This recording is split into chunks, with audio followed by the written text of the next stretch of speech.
You may think that you have seen and known terror, but have you ever witnessed a bunch of sweaty, dehydrated high school theater kids going to a cast party? There is nothing more absolutely terrifying in my life than bearing witness to one of these events. I want you to imagine what this looks like. These kids have not seen light in days. They've been living off of the food that they've gotten backstage from all the drama moms. At this point, they're hallucinating. They think that Rodgers and Hammerstein themselves are gonna come down from the catwalk, dressed in their heavenly attire, to shake their hands right after Power Circle. So that's the state that these kids are already in. And it only goes downhill from there. There's a surprising amount of theater kids who think that they can dance because they know how to do so when choreographed. However, when you actually see these people dance, like out on a dance floor dance, they look like baby flamingos. They look like giraffes.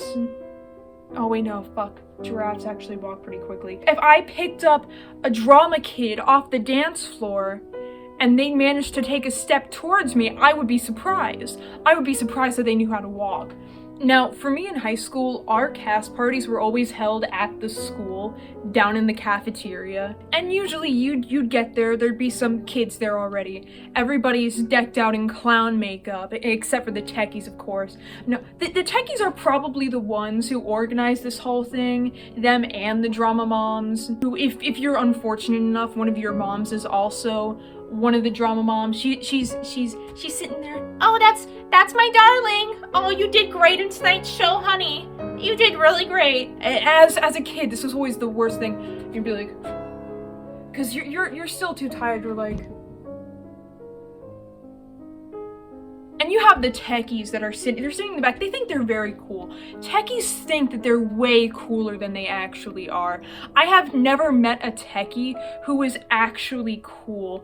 It's like, dude, just because you know how to program a light board does not make you any more sophisticated than the rest of us here. You're just as bad. The only thing I will say is thank God that the techies choose the music, because you know that if one of the theater kids did it, the entire party soundtrack would be High School Musical and Mamma Mia. It's such a commotion. You have the kids who are looking, they're trying to reach out to their friends Becky, who's on the other side of the room. They refilled the pizza, Becky.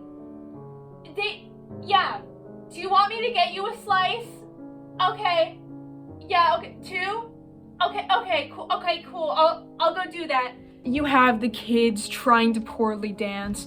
It's not going well for anyone. You pity every single person in the room.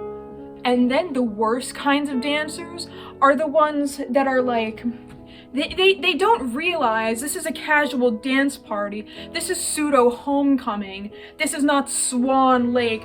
They're out there.